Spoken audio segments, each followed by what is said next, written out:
우리 성도님들은 내 인생의 가장 아름다운 때가 언제이십니까? 요즘 세상 말로 리즈 시절 그런 얘기를 합니다. 리즈 시절 그 앨런 스미스라는 축구 선수가 있습니다. 예전 선수인데 그 맨체스터 유나이티드로 이적을 합니다. 그 경기 구단으로 옮기게 되죠. 그런데 제 실력 발휘를 못해요. 그 이전에 활동했던 데가 리즈 유나이티드라는 곳인데 거기서는 잘했단 말이죠. 거기서는 황금기를 보냈다는 거죠. 그래서 그 앨런 스미스라는 선수를 보면서 야, 그 리즈에 있던 시절에는 잘했어. 리즈 시절. 막 그러다가 리즈 시절이라는 말이 나왔습니다. 그냥 나온 김에 드리는 말씀이고요. 여러분의 리즈 시절은 언제십니까? 오늘 본문은 이 스가랴, 이 제사장 사가랴가 부른 노래 혹은 사가랴의 예언이라고 알려져 있는 부분이기도 합니다. 사가랴가 어렵게 아들을 낳거든요. 그리고 그 아들의 할례식을 행할 때에 그때 부른 노래가 바로 오늘 본문의 말씀입니다. 그러면 어렵게 내가 자식을 얻게 되었고 그 자식의 할례를 행하는 그 시절이 리즈 시절일까? 그때가 가장 내 인생의 아름다운 때일까? 과연 이 사가랴에게 있어서 가장 좋은 시절은 언제였을까? 그런 물음을 가지고 또한 나에게 있어서 가장 인생의 황금기는 언제였을까?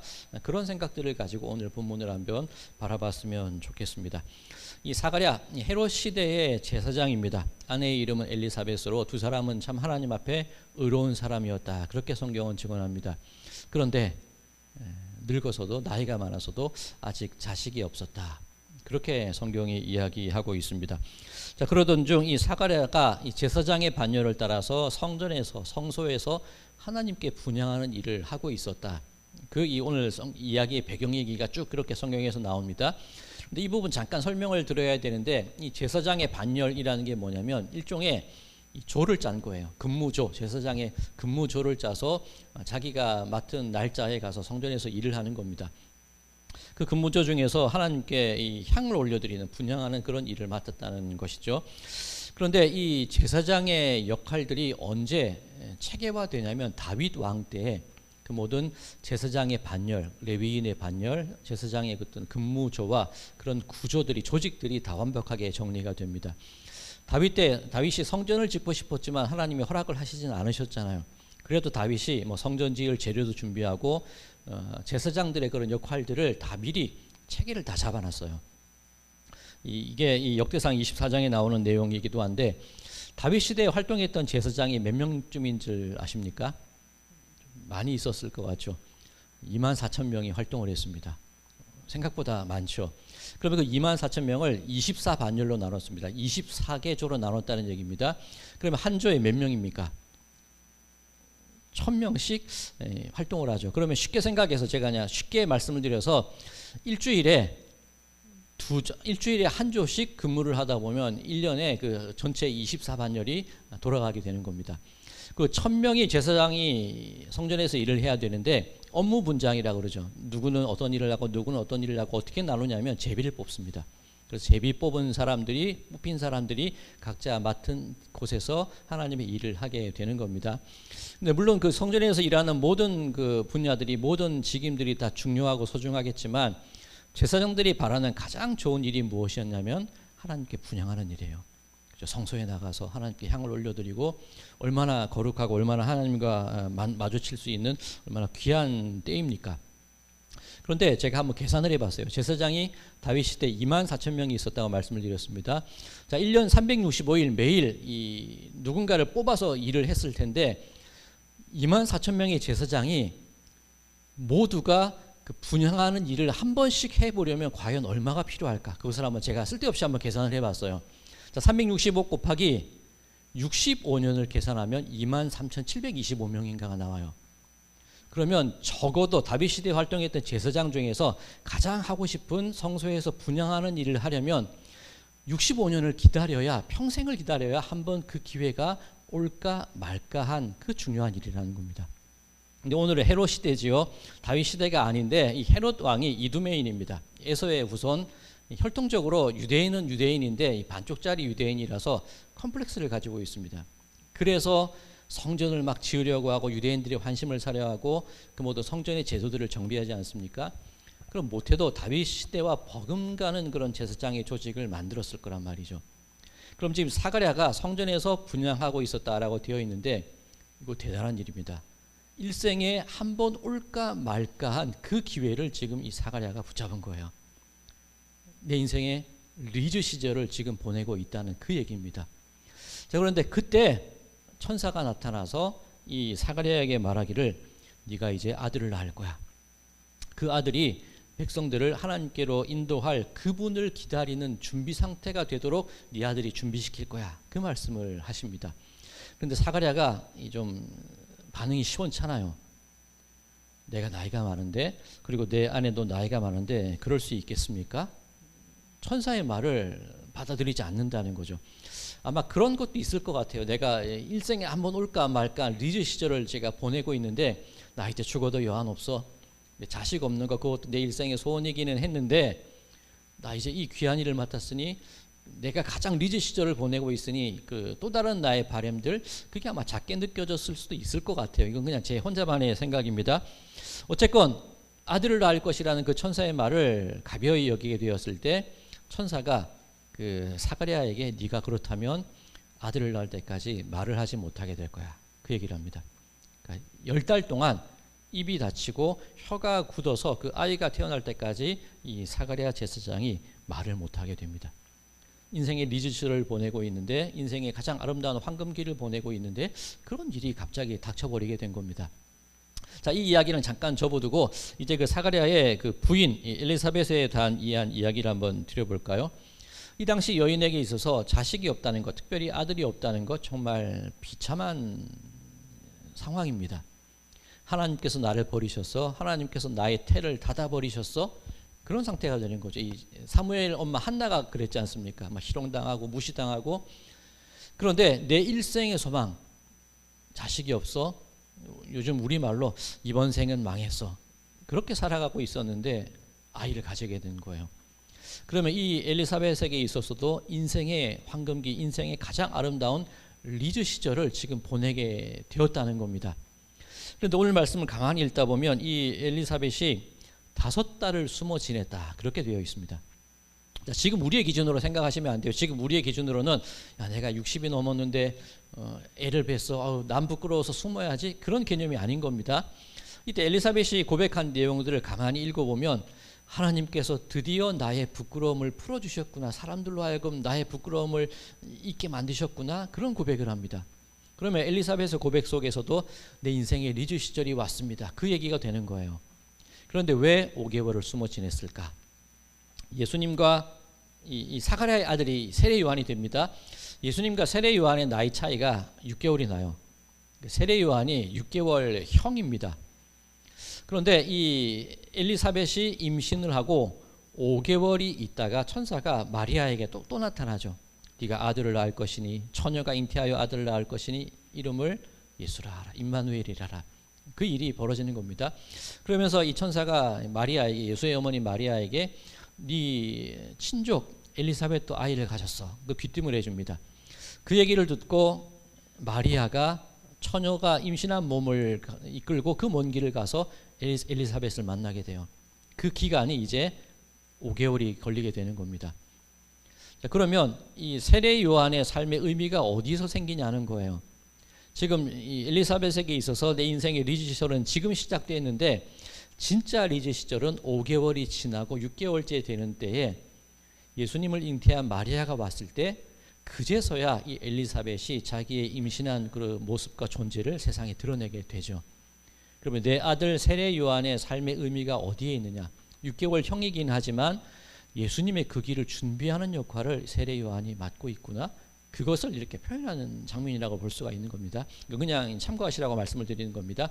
자, 다시 이 사가랴와 엘리사벳의 이야기로 다시 집중을 해서 이제 10달이 지났습니다. 아이가 태어났습니다.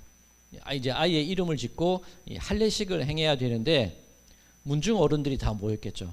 얼마나 기뻤겠습니까? 이 자식이 그렇게 안 생기더니 드디어 아이를 낳아서 아이 낳은 지 8일이 지나서 할례를 행하게 되는데 이름을 지어야 돼요. 이 당시 유대인들에게 있어서 영예로운 일이 뭐냐면 부모의 이름을 아이에게 물려주는 것이 가장 영예로운 일입니다. 헤롯 왕도 그 아버지 이름 이어받은 거거든요.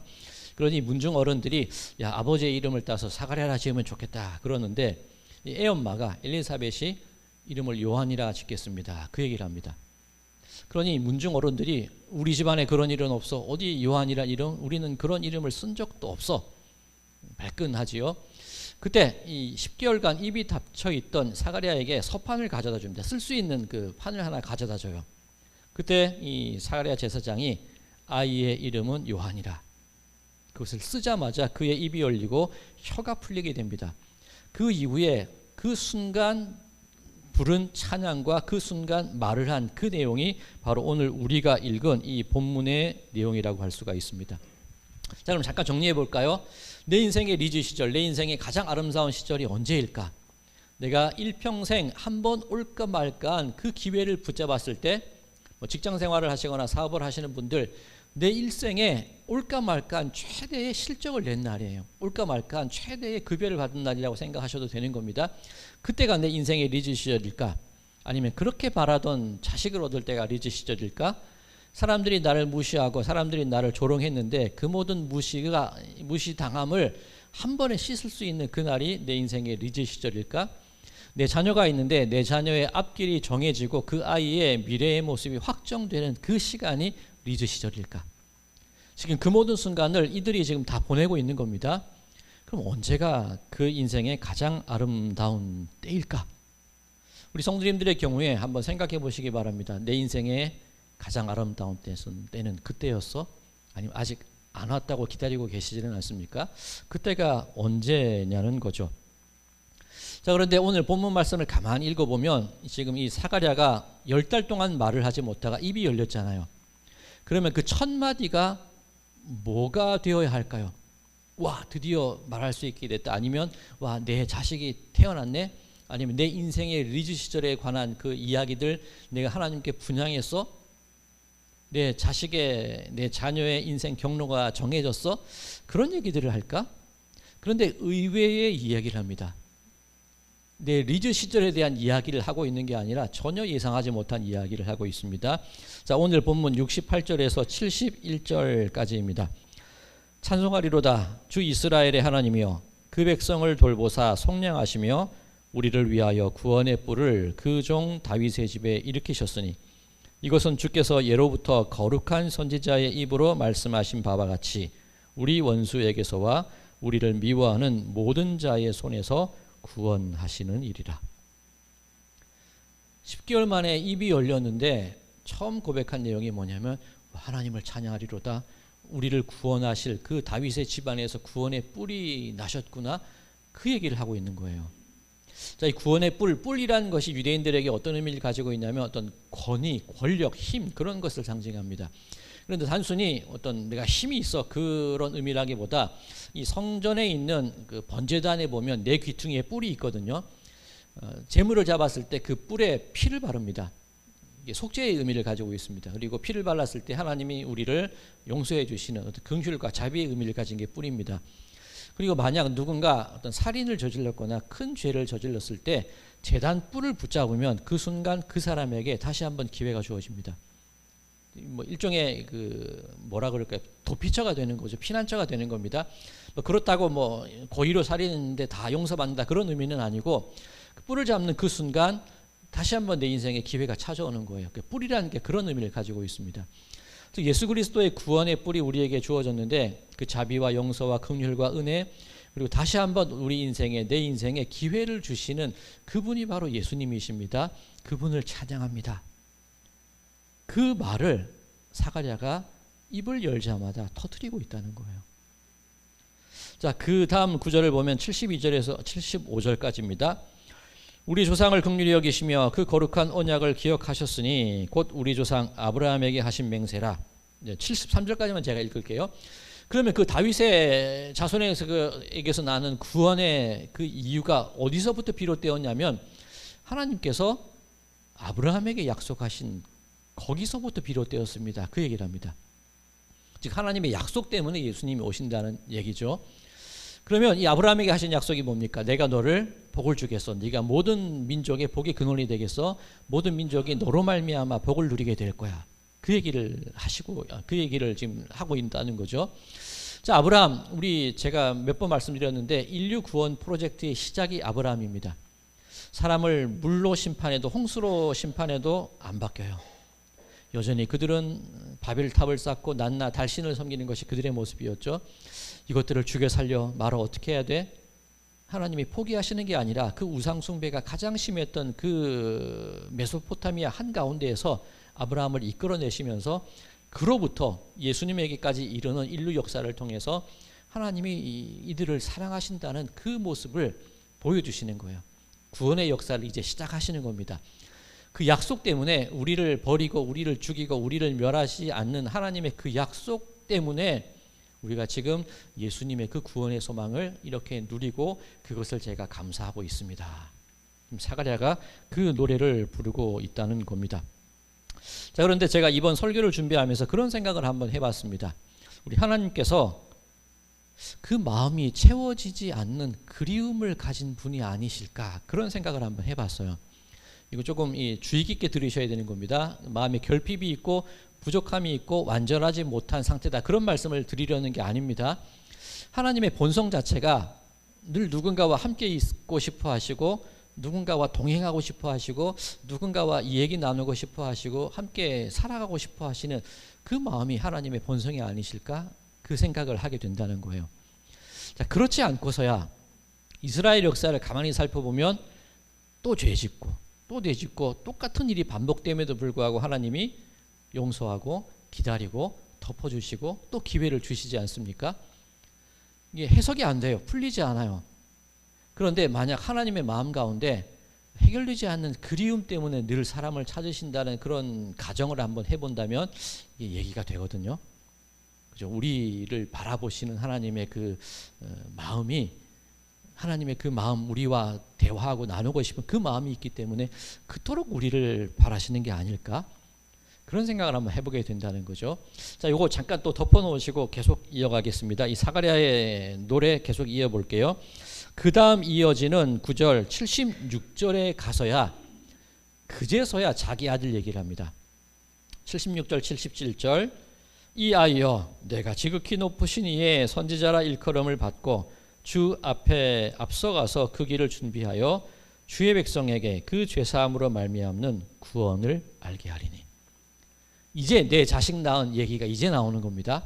자, 이 사가랴의 기도, 사가랴의 찬양, 예언 순서를 보면 하나님께 감사, 찬양, 구원자 예수 그리스도를 보내주신 그 감격, 이것이 어디에서 비롯되었나?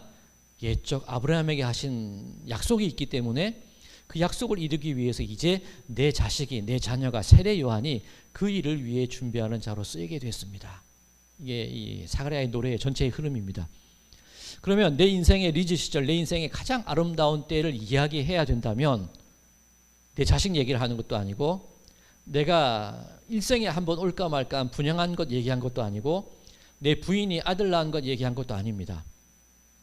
가장 처음으로 입을 열어 한 얘기, 가장 이 사가랴에게 있어서 가장 중요한 얘기가 뭐냐면 나를 향한, 우리를 향한 하나님의 구원, 예수 그리스도의 그 은혜가 가장 중요하다는 것을 지금 사가랴가 깨달았다는 거예요. 이게 1순위라는 겁니다. 이게 가장 인생의 리즈 시절을 대표할 수 있는 이야기라는 겁니다.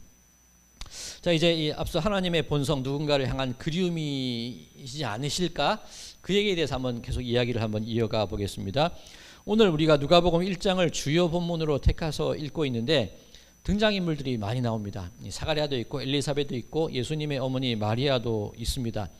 그런데 이 누가복음 1장의 구조가 마치 단편 영화 같아요. 보시면 달락달락 끊어지는데 사가랴 이야기, 그죠? 분양하다가 말 못하게 된 이야기, 그 다음에 그 엘리사벳이 자식을 낳기 위해서 내 한스러움이 풀어졌습니다, 그 얘기. 그 다음에 마리아 수태고지 이야기, 마리아가 엘리사벳을 찾아가는 이야기, 아기 낳는 이야기, 마치 단편 영화가 이어지는 것처럼 그렇게 흐름이 이어지는데 주요 등장인물이 사가랴, 엘리사벳, 예수의 어머니 마리아죠. 자, 이 세 사람의 고백들, 이 세 사람의 찬양의 내용들이 다 나옵니다. 그런데 이들이 찬양한 그 찬양의 내용들 중에 반복되고 중복되는 고백과 단어가 있어요.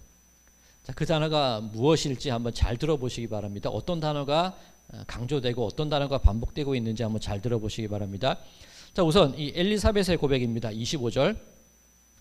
주께서 나를 돌보시는 날에 사람들 앞에서 내 부끄러움을 없게 하시려고 이렇게 행하심이라 하더라.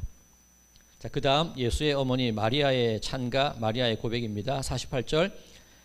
그의 여종의 비천함을 돌보셨습니다. 보라, 이제 후로는 만세에 나를 복이 있다 일컬이로다. 자, 그 다음에 사가랴의 고백입니다. 68절. 찬송하리로다. 주 이스라엘의 하나님이여 그 백성을 돌보사 속량하시며.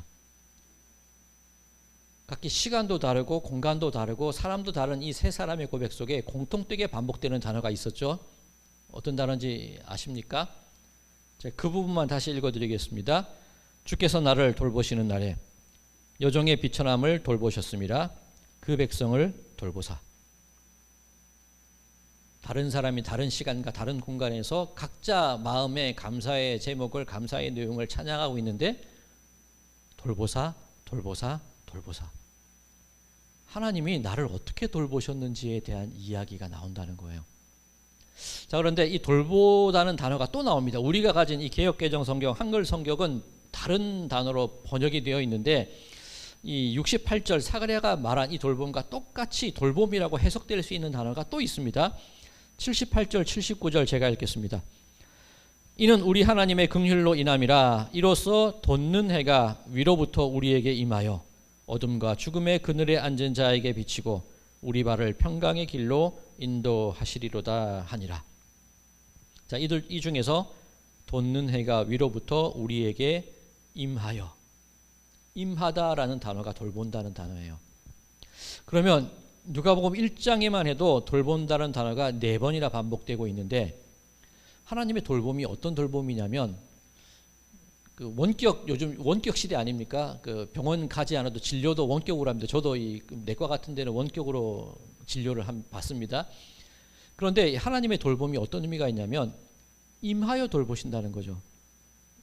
그냥 케어하는 게 아니라 직접 이 위로부터 돋는 해가 위로부터 그 빛이 임한다는 거예요. 내려온다는 거예요. 방문 요양이란 말 지금 우리 많이 쓰는데 내가 힘들고 아플 때 병원을 내가 찾아가는 게 아니라 요양 서비스가 나에게 오는 거죠. 그럼 하나님의 돌봄이 임한다는 거예요. 하나님의 돌봄의 특징이 뭐냐면 나에게 직접 찾아오셔서 나를 돌아보시는 그 돌봄을 우리에게 주고 계시다는 겁니다. 그럼 오늘 본문에 나와 있는 이 주요한 등장인물 3명이 모두 그걸 경험했다는 거예요. 내 인생의 비천함, 내 말을 하지 못함, 여인으로서 수치를 당하고 있는 순간 처녀의 몸으로서 아이를 가져야 되는데 그 수많은 비난과 그 죽음을 당할 수 있는 그 환경 속에서도 이들이 공통되게 느끼는 감정이 무엇이었냐면 하나님이 나에게 오셔서 이런 나를 매만지시고 어루만지시고 돌보시는구나. 그 감정들을, 그 느낌들을, 그 고백들을 이 세 사람이 똑같이 하고 있다는 그 얘기입니다. 우리 인생에 있어서 가장 어떤 갈급함이 무엇일까? 내 채워지지 않는 내 인생의 근원적인 목마름이 누군가에게는 다 있습니다. 자녀를 낳아도 혹은 삶이 넉넉해도 무언가 헛헛하고 채워지지 않는 그런 목마름이 나에게 있지 않으십니까? 어느 순간 돌아보면 외롭다거나 어느 순간 돌아보면 나 왜 이러고 있지? 그런 느낌 받아보신 적, 경험하신 적 있지 않으십니까? 자, 그런 순간에 그런 나의 허전함과 아픔과 그런 상처가 나에게 임하는 찾아오시는 그 돌봄으로 인하여서 그 내 마음의 허전함이 채워질 수가 있다면 그 순간에 내가 느끼는 그 기쁨과 소망, 그것이 내 인생의 가장 아름다운 리즈 시절이 아닐까? 그 생각을 한번 해보게 되는 겁니다. 자, 오늘 성서 1과 오늘 본문에 오늘의 우리에게 속한 모든 본문을 다 읽으려고 하는데 좀 시간이 많이 지났습니다. 이제 누가복음 23장을 잠깐 보겠는데 누가복음 23장의 얘기가 예수님께서 십자가에 달리셨을 때 양쪽에 함께 못 박힌 두 행악자에 관한 이야기입니다. 우리가 이 누가복음에는 행악자, 악을 행한 사람이라고 되어 있고 다른 복음서에는 강도라고 그렇게 해석이 되어 있죠. 자, 이 부분에 우리 인간의 본성이 드러나고 있는 그런 부분이 있는데요. 누가복음 23장 이 33절입니다. 해골이라는 곳에 이르러 거기서 예수를 십자가에 못 박고 두 행악자도 그렇게 하니 하나는 우편에 하나는 좌편에 있더라. 자, 이게 어떤 인간의 어떤 근본적인 마음을 표현하고 있냐면, 가끔 TV를 보면 연예인이 어떤 사기에 연루된 사건들 나오지 않습니까? 근데 그 내용을 가만히 들여다보면 사기 치려는 사람이 어떤 유명한 사람과 연예인과 아니면 어떤 정치인과 같이 사진을 찍은 걸 보여주면서 나 이런 사람이야, 그러면서 투자를 유도하고 어떤 물건을 판매하는 그런 일들이 있지 않습니까? 믿을 만한 사람이 있으니까 나 그 옆에 서 있다는 이유만으로 나도 괜찮은 사람이야, 그거를 보여주고 싶은 그런 마음들이 있다는 거죠. 그런데 그 반대도 있지 않겠습니까? 그 사람과 내가 함께 있는 것마도 너무 싫은 사람이 있고, 그 사람과 내가 함께 찍혀있는 사진이 다른 사람에게 공개될까 봐 막 찢어버리고 싶은 그런 순간도 있지 않겠습니까? 나는 절대 그 사람이 있는 자리에는 함께 하고 싶지 않아. 도매급으로 넘어간다 그러죠. 동급으로 분류되고 싶지 않아. 그런 사람도 있기 마련인 겁니다. 그런데 지금 읽어드린 누가복음 23장 33절에 보면 예수님께서 해골이라는 언덕에 십자가에 못 박히셨어요. 그런데 단독 범행으로, 예수님 단독 범행, 제자들은 다 도망갔으니까 대표자로서 십자가에 못 박힐 수도 있는데, 일부러 그 양옆에 누구를 같이 못 박고 있습니까? 강도를 같이 못 박았다는 거예요. 그것도 양쪽에 행악자들을 못 박고 있습니다. 이게 어떤 의미가 있냐면 예수님을 도매급으로 넘기는 거예요. 예수님의 수준을 그 양쪽에 있는 강도와 같은 수준으로 끌어내리는 겁니다. 그렇지 않겠습니까? 유명인 옆에만 서 있어도 내가 괜히 으쓱해지는데, 그 흉악범이든 어쨌든 정치범이든 그 강도 가운데 예수님이 위치해 있다는 것 그 자체만으로 그 수준밖에 안 된다는 거예요. 그것을 바라보는 사람들의 반응이 나오는데, 오늘 누가복음 23장 현장에 있던 사람들의 모습입니다. 23장 35절, 백성들은 서서 구경하고 있습니다. 관리들은 비웃습니다. 예수님들 하던 말이, 야, 저 자신은 구원하지 못하냐? 저 자신은 십자가에서 못 내려오냐? 그 얘기를 하죠. 36절, 군인들도 희롱합니다. 네가 유대인의 왕이라면서 네 스스로를 구원해봐. 39절, 곁에 달린 행악자 중에 한 명도 똑같이 얘기합니다. 네가 그리스도라면 너도 구하고 우리를 구해봐. 조롱이죠. 이게 분위기가 그렇게 휩쓸려 가는 겁니다. 네가 예수라면 그 십자가 박차고 내려와서 구원해야 될 거 아니야, 살아남아야 될 거 아니야. 예수님의 이미지를 무너뜨리는 그 전략이 이제 통하게 되는 겁니다. 자, 그런데 모두가 그런 분위기에 휩싸여 있을 때 한 사람이 다른 이야기를 해요. 옆에 있던 또 다른 행악자 한 명이 말하기를, 야, 우리야 그렇다 치지만, 우리야 뭐 합당한 죄를 벌을 받고 있다 치지만 이분은 아니잖아. 예수님, 당신의 나라에 들어가실 때 저를 좀 기억해 주십시오. 그 얘기를 합니다. 그에 대한 예수님의 답변 43절, 예수께서 이르시되 내가 진실로 네게 이르노니 오늘 네가 나와 함께 낙원에 있으리라 하시니라. 사람들의 반응, 십자가에서 내려와 보세요, 그럴 힘이 있지 않습니까? 그렇게 조롱하는데 실제로 예수님 그럴 힘이 있으시잖아요. 십자가 꺾어버리고 박힌 못 뽑아버리고 그 로마 군병들과 조롱하는 사람들 다 휩쓸어버릴 힘이 있으시잖아요. 근데 왜 안 그러시냐는 거예요. 자, 우리들이 신앙생활을 하면서 우리가 가지고 있는 바람이 뭐냐면, 하나님 본때를 좀 보여주십시오. 하나님 살아계시면 내 인생의 리즈 시절 좀 보여주십시오. 내 사업과 하는 일이 성공해서 보란듯이 사람들 앞에 하나님의 역사함을 좀 보여주십시오. 그런 기도를 우리들이 하고 있단 말이에요. 그런데 하나님의 일하심은, 예수님의 일하심은 반대예요. 십자가 꺾어버리고 못 뽑고 내려오는 일을 하시는 게 아니라 그냥 십자가에 달려서 그냥 무력하게 죽는 모습을 그대로 보신다는 겁니다. 왜? 우리가 크게 생각하면 모든 인류를 구원하기 위한 속죄의 과정이다, 그렇게 생각합니다만 얘기를 좀 좁혀보자고요. 지금 예수님이 도매금으로 강도와 함께 그 이미지가 나락으로 떨어지고 있는 그 순간에 한 명의 행악자가 회개합니다 얘기한 것도 아니고 살려주세요 얘기한 것도 아니에요. 그냥 나를 좀 기억해 주십시오, 단지 그 한마디만 했을 뿐인데 예수님께서 네가 나와 하나님 나라에 같이 있을 거야, 그 영혼을 구원해 주십니다. 자, 만약 십자가를 꺾어버리고 거기서 내려오셨다면 물론 그 순간에 승리의 기쁨은 있겠습니다만 그 한 명, 쓸쓸하게 자기의 죄악된 상황을 인정하며 예수님께 자기를 기억해 달라고 말하는 그 한 명의 영혼은 누가 구원하냐는 거예요. 그럼 지금 예수님께서는 적어도 그냥 매달려 계신 이유가 뭐냐면 아무도 관심하지 않는 그 한 사람, 그 사람을 하나님의 나라로 이끌기 위해서 그냥 같이 매달려 계시는 거예요. 같이 고통당하시는 거예요. 자기 능력 세상에 안 보이시고 같이 그렇게 그 사람과 동급으로 인정 취급받으면서까지도 그 사람을 살리시는 것이 예수님의 모습이시라는 거죠. 자, 과연 오늘날 우리 신앙인들이 오늘날 현대의 교회가 이런 모습을 가지고 있을까?